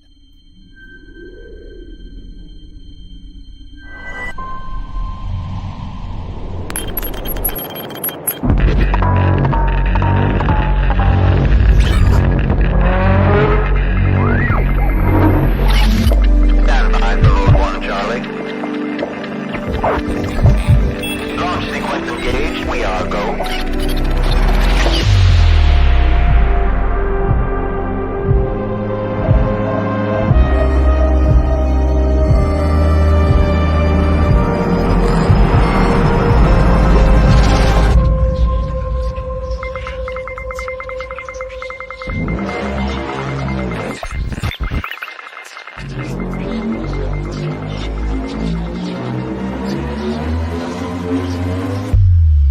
T-minus 3, 2, 1. Liftoff. We have liftoff.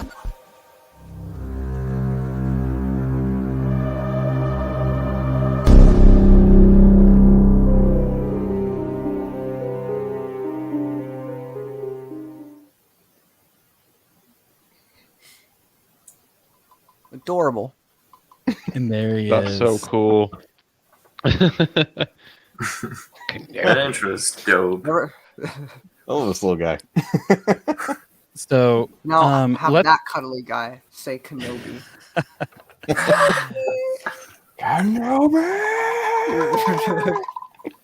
Perfect. so for I can't really do Maul it because it's like nearly 4 a.m. and your neighbors. Damn So delay. for Obi-Wan Kenobi and Maul, obviously the resurgence that we see in the Clone Wars animated series, having him come back. But you guys start talking. Let's talk about Maul and Kenobi. Let's do it. I mean, if you talk about two apprentices on polar opposites, I mean, Yeah.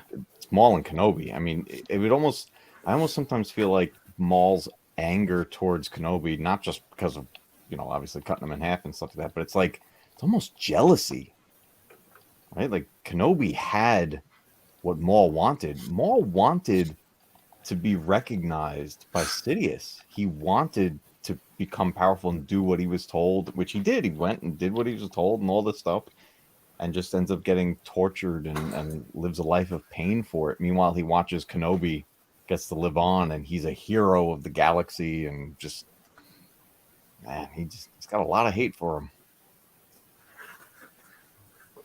Yeah, and I think that is actually a pretty apt point, because to see, and I wouldn't even necessarily say like opposite sides of the coin, but to see just how, like you said, polar opposite they are, and to see I almost said Boba. My head's in a weird place. But to see Maul just become so fixated and fascinated with killing Kenobi, like it becomes this undercurrent of his life. Everything is about that. It's pretty crazy. Maul's just a crazy girlfriend that won't leave you alone. Your ex-girlfriend. Oh gosh. I hate you, but I spend every Kenobi, waking I minute hate thinking you. of you. You haven't called me forever. No, he's just on the phone. He's like, he keeps sending Yeah, just count me messages when like you want over me and to over talk. saying Kenobi. Just screaming. Like 5-minute messages. With Kenobi! For real. Blue, your time to shine. Yeah, your time.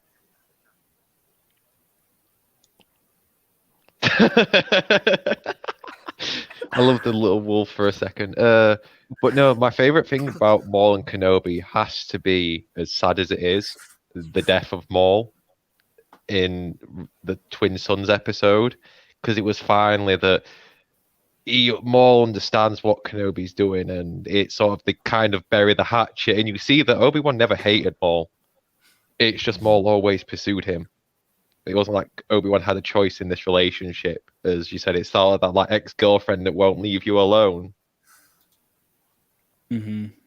Yeah, I mean, he literally never seeked. Only one time. That was the first time he knew he got the info that Maul was back. That's the only time where Obi-Wan traveled towards Darth Maul. All the other times, it was always Maul trying to get Kenobi to come to him, or Maul coming to Kenobi. And I think, especially in season 7, we really see that Kenobi doesn't prioritize Maul in any way, even though he killed Satine, because he would have had the opportunity to go for Maul. Well, obviously not really, because I mean he's in Revenge of the Sith, so it doesn't really work. But he chose to not pursue Maul on Mandalore. I think that's pretty much like the definitive statement of like, yeah, Obi-Wan didn't have a hate attachment to Maul. He really didn't. Yeah. And X-Wing brings up a good point too. Even Maul's view of the Chosen One. Because he asked him, is he the Chosen One? He's going to avenge us. It's like, that's not what... And Kenobi's just kind of like that last moment of like... That's what I was going to bring up. And when he says us... Yep. When he says us, he means what? Is it Savage as well? Yeah. I really hate this delay. I'm going to bed. Wait, what's that? What is sleep?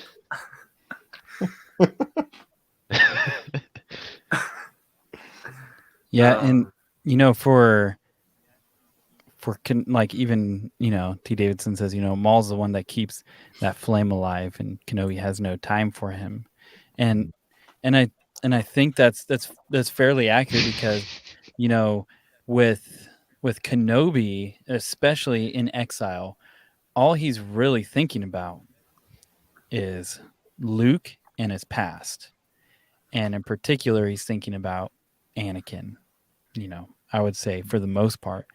And so that's what I find so fascinating when they meet. Like it's like there's this like poison that Maul has, this hatred for Kenobi that just keeps burning, and like it's just so fascinating to me that it's not like this great rivalry, it's just like it's like almost out of mind for Kenobi. It's like I a took care of one-sided you. relationship. Yeah, 100%. Yeah, because even with, like you were saying, when he's like kind of going crazy, his obsession is there for Kenobi when he's got the spider legs and everything, and he's just ranting.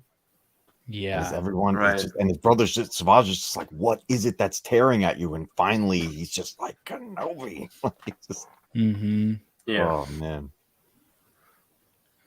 And So good. and I love this right here that Charlie brings up. And there's so much, and obviously there's amazing deep dives into this scene, in particular with Obi-Wan and Maul, with all the different blocks and counters there. But yeah, the 3 counter blocks. It's about the kills for Qui-Gon, Satine, and himself becoming Ben. To see those symbolized there, super cool. Yeah, that's that's a good point too. I want to see that in the Kenobi series, is him getting the name Ben. I want to see the origin of that. Where does that come from? And yeah. I think that's his real name, because I know his Obi-Wan's real name's Obi-Wan's brother's real name is Owen.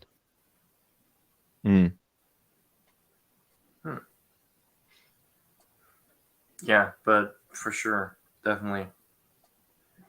Yeah, this is interesting. I just was reading and trying to make sense of it fully. I feel like when he says us, he means everyone, including Kenobi. Maybe he in his pure hatred for Kenobi became consumed with him and saw his fate. Yeah, that whole moment is it's one of the most powerful moments in the entire saga. Yeah, for sure. What, like 30 Agreed. seconds? Yeah, like just going into the moment itself, the characters, like the character development that came before this moment, the stances, the history behind the stances. I mean, yeah. Here's a question for everybody. Yeah. Do you think Kenobi buried Maul or burned him? Yes. Ooh, burned him, actually. That'd be a better one. To make his spirit, let his body become one with the Force. I don't know. I've never actually thought about that. So I'm wondering, could we see like a Maul tombstone in Kenobi? Some sort of shrine to him, maybe something, a memory of him, something in his home representing him. I don't know. Just kidding. Kind of curious. I don't think it just would thought be of that too... just now. Like, I wonder what he did. I don't think it would be too special. I think it would either be not visible at all anymore, whether or not he burned him or buried him. But I think if he even marked it at all, I think it would be very simple. I think it would be something that only he would recognize, and like maybe he would sometimes go there just to be like, how you doing, old foe? So yeah, we'll talk with Maul for a little bit. Oh, was that in a book? Did they actually do that? Burned him in a book. He burned him. Certain point of view novel. Okay, cool. Ooh, interesting. Another one I have to pick up. In that case, there's nothing left to go for. Yeah. So do you guys know, I actually don't know this. So obviously with Qui-Gon, he keeps his lightsaber. With Anakin, he keeps his lightsaber. Does he keep Maul's lightsaber? I mean, it would make sense. No, I think he buries it with him. Why would he keep it? I just don't. I don't know. In the personal collection of Obi-Wan, it's because he's Maul's becoming legs, General Grievous. like Anakin's arms, Because he Anakin's actually legs, General admired Grievous. Grievous. He's like, you know what? I like that guy's style. I'm gonna do the same thing. I'm gonna be Yeah, like, hey, because he's becoming Grievous with with his PTSD.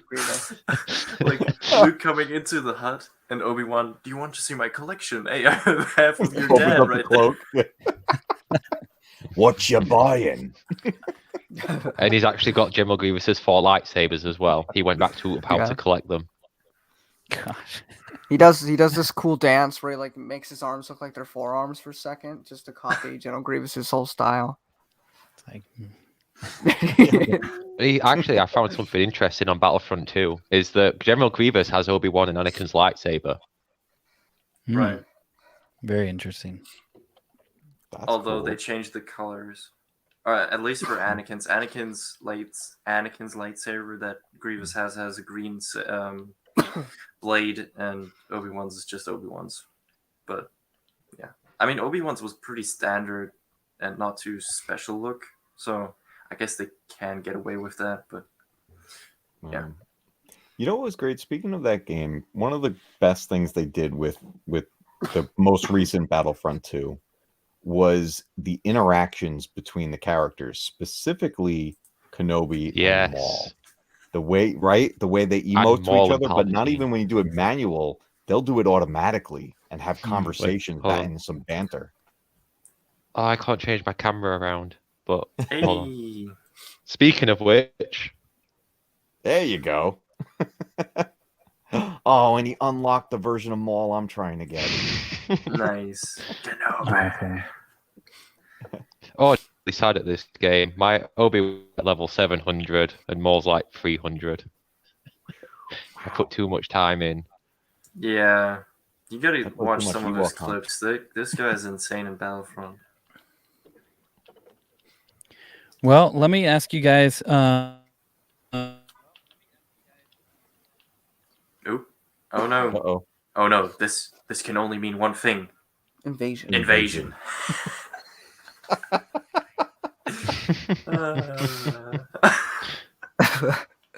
Is he back? Oh my gosh! Is he can you back? hear me? Yes, Yeah. I can hear you. Yep. Yep. That was me. I The was Empire like, was Good thing jamming out of hand. signals. I was like, "What's this on my foot?"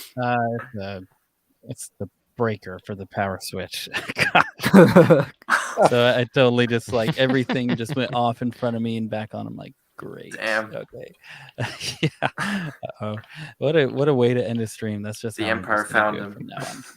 Yeah. I'm just gonna be like, let me ask you guys a question. Boom. Just No, there cut are the two of them. Okay. So just a final question here, just for a few moments. When you're thinking about, and this is going to come to preference, when you're thinking about Obi-Wan Kenobi, well, let's break it into 4 categories, maybe, and chat can interact with this, and I'll try and get a banner up while we're talking. But do you prefer, like, let's just say prequel Obi-Wan Kenobi, Don't Clone ask that Wars, question. EU, or OT? Now, I'm not saying like you got to pick one and the rest go away, OT. but like, what do you prefer? Maybe a little why. Oh. Old Ben, because he was that wise old master, and as we said, like at the beginning, he was the one that made you wonder what the Jedi were. You know, he was the mystery of the Jedi, and he was the only one we have. And I always go, yeah, old Ben's my favorite. I'm with Blue. I mean, he's what started Jedi for me, and he was the reason why I wanted to know more. Like having Luke train everything, I was like, that's all well and good, and I love all of that. But it's like Obi-Wan, Ben, he was the Jedi, and to get to learn about him specifically, Yeah, like the whole made scene in old his Ben even better. house. Yeah. Mm-hmm. It rips me apart because I really do think like see Alec Guinness and Oh, okay. Blackout. Ewan McGregor. Ian McGregor. Thank you. There it is. You. I don't know. I really just they blend in so well together. I always just see them as one Obi-Wan. Yeah, I really hate like myself for it, the but just for the HFP video, he actually does that. He morphs the 2 faces together. Yeah, right. Exactly what we mentioned earlier. Like, I just for the sake of representing the prequel kids, I'm gonna say Ewan McGregor. But I love Alec Guinness. So. Awesome. What about you, Magnino? I would go with episode 4, but I don't want to do what everybody else does. So I think I'll go with episode 3, Kenobi specifically, because that was the first time we got to see his look of not looking like Jesus, and I prefer his look in episode 3 over the Jesus. What do you look. have against Space Jesus? Come on. I don't know. Just like he was like trying hard to look like Qui-Gon. I'm like, man, be your own person. And episode 3, Yeah, you look 100%. super cool. And Oh, yeah. as for the EU, I mean, I wouldn't even know about the EU if not for watching the movies in the first place. So I think the EU certainly helps flesh out this character, make him even more fantastic than he already is. But I wouldn't say like anything from the EU tops what we see in any of the movies, personally. Yeah, that's good. Let me hit up what the chat is saying, and I'll tell you guys mine right here. Christopher says, And what about you, Wars. Chase? Oh, I'll tell you. I'll tell you. Got Clone Wars. Got OT. So let me say Christopher Clone Wars, Alan Copeland, OT, Avella prequels, and the Clone Wars. I don't think you can choose 2 of them. So Charlie chooses the beard. Nice. What? T. Davidson Beard. prequel. I guess Love just you, Charlie. anytime he has a beard, I guess. Green Lantern, honestly, prequel in Clone Wars. X-Wing, I'm a Clone Wars guy. Let's see. Sandman, take my life on. I'm unable to decide. Yes. Okay. A man of culture. So Yeah, Hold on, let me back in, like but Charlie does I'll it. prove that I look like Obi-Wan. I think for me, either his phone died or he's just like. No, he's gonna prove to you that he's Obi-Wan. Well, he obviously just became one with the Force in Yeah. in episode 4, so just like that. he was. I think for me, I would have to say it's a really hard question, but I think I would lean towards OT, Obi-Wan Kenobi for me, just because I feel that, my personal opinion, I feel that Obi-Wan in the OT says there's so much that he says that draws you in and makes you think, and we see that all fleshed out in the prequels. And it's like a 1-2 kind of thing. Like, here he is, he's back. But it's super close for me, so it's not like a drastic jump. But I think for me, OT for sure. Cool. Well, guys, thank you so much for doing this. We're gonna have a part 2 of Obi-Wan Kenobi next week. Actually, we have part 2 of Obi-Wan Kenobi, and then the week after that we have Darth Maul. We're gonna deep dive into Darth Maul. But with that, everybody, thanks for. Let's hope if I'm being here next week, there's no delay. I know. Well, at least now we know. We got to just do the count. But yep, everybody, thanks for being here. This has been a blast talking Obi-Wan Kenobi with you guys, hanging out. That's a good question. Can I come say hi for that? Well, I accentuated the wrong word.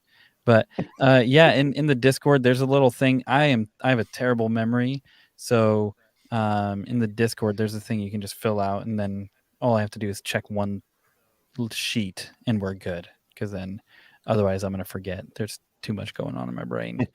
But anyways, with that, I am Mr. 2 Star Wars Nerds. This is Matt Cave Strike Blue and Magneto Alex, and may the Force be with you all.